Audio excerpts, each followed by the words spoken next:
Hi, this is Tamsin McDonough. You're listening to The Quad, a Killjoys podcast.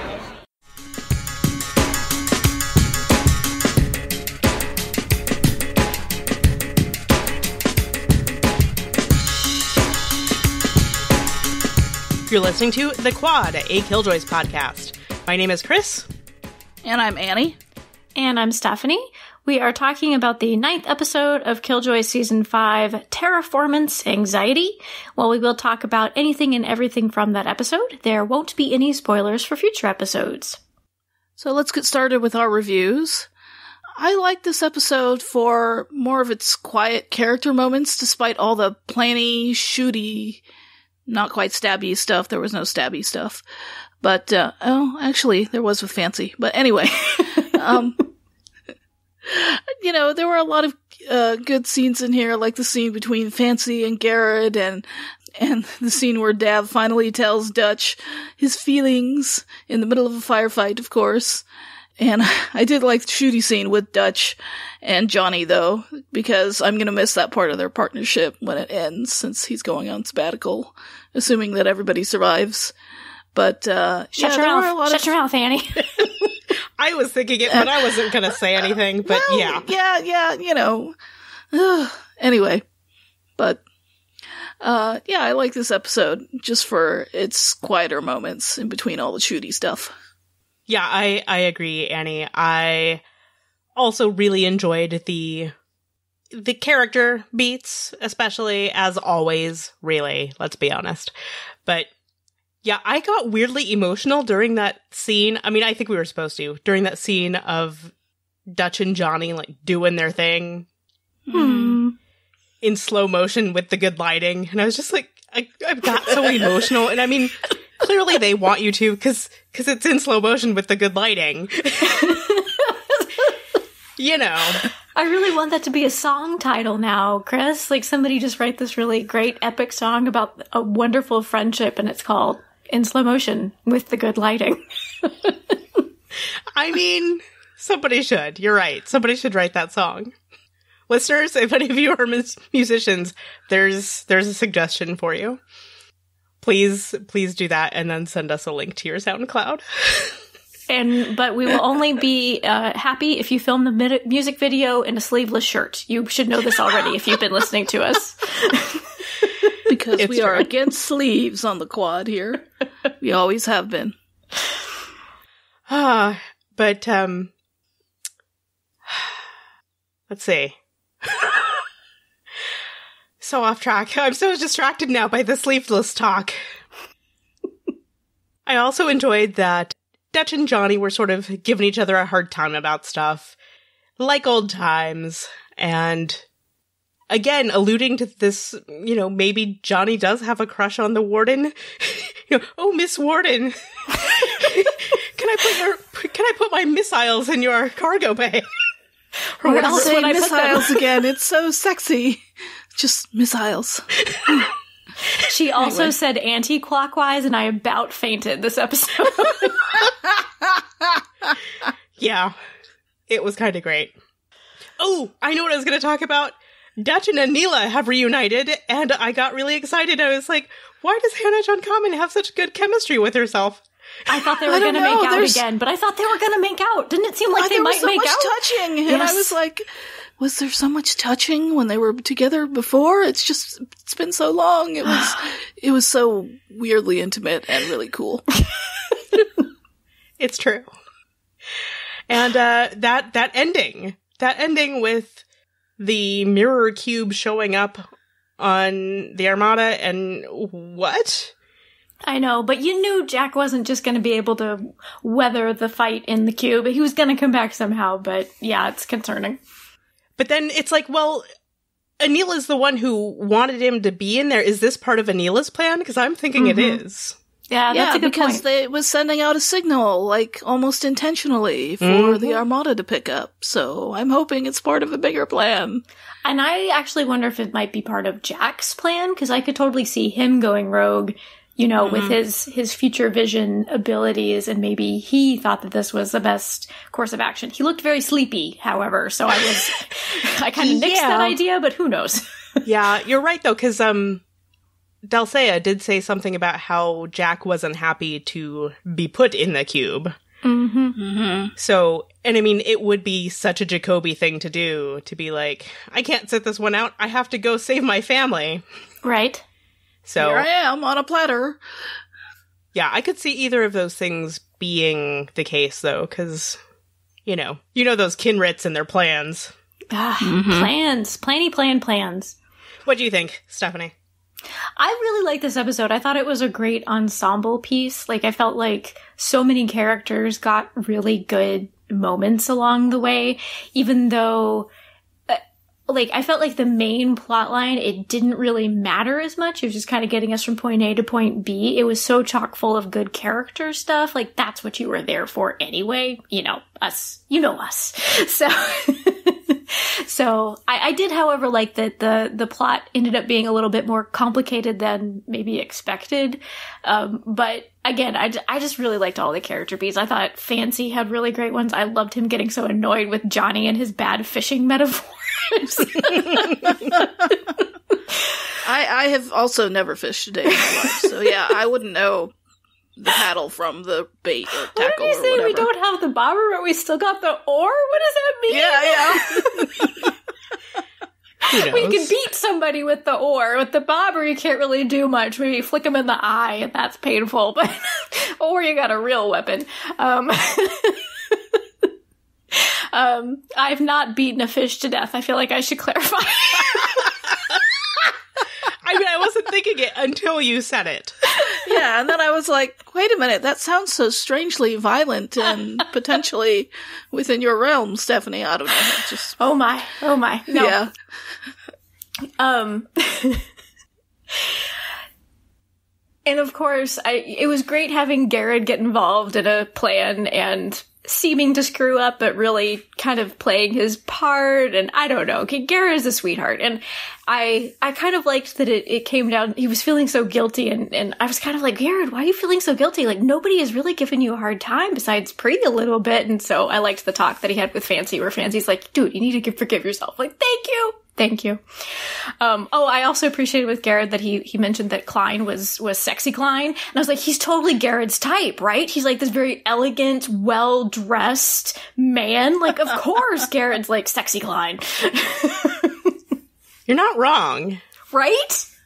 True. Mm-hmm. But yeah, I really enjoyed the episode. And I wouldn't mind if Johnny and the Warden kind of ended up maybe potentially a thing. I think they're kind of cute together. I don't know. I had a lot of fun watching it. And I'm super intrigued what's going to happen now that Klein is back with Dutch, but he never interacted with Anila. I was actually surprised there wasn't more Anila in this episode, and particularly I was waiting for that moment when Klein and Anila were in the same room again. So I guess they're saving it for the finale, and that's okay. But I kind of wanted a little bit more Anila and Klein in this episode besides just the flashback we got. Which actually brings me to another point. We knew that Dulcea was off to do something else. Did we ever hear what it was that they were going to do? I don't think so. Well, she wanted to resume her place as head of the 9 on Crash, but I forget. I've only watched it the once, I must confess, but I forget what else she was going to do on Crash, I say. I say. Yes, I say. Period. That is the sentence I say. Thanks for clarifying. You're welcome. Now, while you were mentioning just now also this episode being maybe a little bit lighter on plot, I was actually thinking, this being the penultimate episode, I feel like those tend to go one of two ways. Either it's a very, set up all of your pieces for a big finale kind of episodes, or it's one where they, wrap everything up almost entirely, and so then the finale episode ends up as sort of like an epilogue almost. Right. So, yeah. Or they could do an Orphan Black and kind of do one half one way and one half the other. Felt like the last episode of Orphan Black was half action and then wrap up. But yeah, I this definitely seemed like more of a getting puzzle pieces in place for the big finale type of situation. Mm-hmm. Which doesn't surprise me for this show. No. There's only one episode left. I know. I'll tell you the part I got strangely emotional was when, again, you're probably supposed to, but when Dutch was giving her pep rally talk to all the prisoners, and I was like, oh, I will miss these, just kind of speeches. So I actually, for me, the scene that I think worked even better as far as pep rally talks go was the one in the bar. I really ended up liking that scene with Pree back as bartender and encouraging the people of Old Town. Like, that one I thought was actually really well done. It didn't get too sentimental, and it was nice that we were able to bring back some characters that we'd seen previously to those couple of scenes. And I loved them all singing together and, like, remembering the Westerly song. I thought that actually was really well executed. I loved those scenes, actually. Me too. And that we finally got some closure on, and I can't think of her name now. Did they give her a name? The woman with the little kid? They did give her name, but I cannot recall it at the moment. I apologize. Okay. But just since we had to undergo the trauma of her not remembering her own child, I'm glad that we got to see them remember each other again. And I also thought it was good that, because we said goodbye to Old Town in this episode, which we haven't had Old Town be really the center of things for a while, but I thought that having those scenes set in the bar and kind of conjuring up that feeling of camaraderie in a familiar setting, it helped me feel more of the weight of them choosing to blow up Old Town at the end of the episode. Because even though, like, I intellectually get it that is their home, since we haven't really been there as much the past couple of seasons, I don't have the same connection to it as I did back in, like, season 1, season 2. But I felt like the scenes that they were able to do in this episode helped me feel more of that loss when they made that decision to destroy all of Old Town rather than just the factory. Though I will remind everyone also that the end of season 2 was the bombing of Old Town, so... Right, yeah. We've done this before, kind of. Exactly. So, I mean, it's not, it's not really saying goodbye to Old Town necessarily. True. Well, at first I was like, poor Old Town, and then I'm like, well, we've done this before. They'll rise from the ashes again, somehow. They always seem to do that, so. I hope that Old Town emerges, even if the Royale needs a little bit of repair work done. I think Garrett could be a good handyman. He could wear something sleeveless and look attractive. Wear a good tool belt. Yep, exactly. Yep. I mean, it was post-initial Old Town bombing that Garrett was the one who had taken over the bar. It was so weird rewatching that episode. It's like, how far we've come. I know. Sweet Garrett. Who started out as such a jerk. I was going to say, who was significantly less sweet at the time. Yep. It was also kind of nice, as a queer viewer, it was kind of nice that the, 3 relationships that were featured in this episode, 2 of them were same-sex couples. That was kind of nice. I do appreciate that about this show. It has gotten significantly queerer as the seasons have gone on, which is nice. Yeah, I enjoyed that kiss between Pree and Garrett. So, that was not cute. As much as Pree did, apparently. I was gonna say. Yeah, I know. But I am surprised how much I am rooting for Dutch and Davin, because I was very on the fence about them when that kind of became a possibility back at the beginning of the series, but I'm on board now. Like, I feel like that's where I want them to end up. I'm rooting for Johnny and his mechanical goats. I mean, not in a sexy not in that way.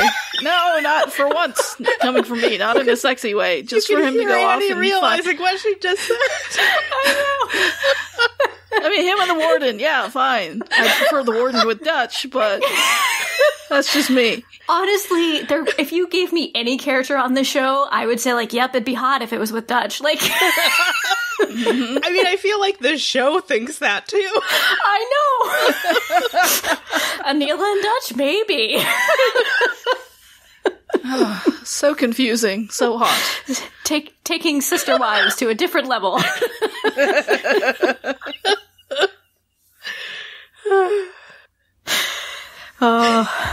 Please don't do that, show. I would have to drive a line there. No, I was just thinking about Annie's so confusing, so hot. This show stirs a That's lot of me feelings. every day of my life. That's just thinking Yeah, that it it's should true. be Annie's, like, title of her autobiography or something. Yeah, that would work. The hot would work Because I on never 2 get it. levels, especially since Annie's moved to Hawaii. Like, Yeah, it's just too much, too hot. well, I have no other major comments to make if we are ready to wrap up. I know we usually don't do this, but is there any speculation we'd like to make on the finale, or? I honestly have no clue. I don't know. I honestly have no clue because they went after the big factory with the plan that would help debilitate her. We feel like we still need to destroy the queen. The queen. Well, Not yeah, the Green Queen! Pretty much. I just insulted the word of queen. I apologize. The lady's actual body, like, that feels like that has to be part of the defeat, right? But as far as what's actually going to happen, I have no clue. Like, what Klein thinks is going to happen, like, I have no idea. Mm-hmm. Yeah, me neither. Oh. I hope it's not one of those big sacrifice yourself for the greater good finales. Better not be. I don't expect that of this show, though, you know? Yeah. Everybody I love better come out alive. I will be very sad Dang if it. somebody doesn't make it. There's really nobody that I'd be like, I could understand, and that'd be a nice send-off for them. No, they all better come out alive, gosh darn it. Mm-hmm. Even It's true. Turin, that jerk. I want him to live. What if he lives, but he gets a haircut? I was gonna say, what if he Somewhere lives, in the but he's battle, bald? That like would be his hair awful. gets chopped off. That'd be tragic. He and Pree swap hairstyles. For the greater good. Oh, dear. I did want to mention one last thing that I just thought of. I really liked the part where Klein starts to say, I have a plan, and then Dutch just whacks him on the head. Like, yeah, you go, Dutch. She's like, this is part of my plan. Enough of that guy's nonsense. Plan, Schman, your plan, my plan. Well, I mean, because we've seen that so many times where Dutch does kind of defer to Klein after he does all sorts of really shady stuff. And, you know, we've talked about how much he's traumatized her and everything. And, you know, she's mentioned even, how many times have I taken Klein back? And so I'm proud of her. For punching her father figure in the face. I mean, for standing up to him is really what I was going for, but, you know. Deserved it. He did deserve it. It's been a while since you said somebody deserves something, Chris. I was hoping. Deserved it. Thank you. You're welcome.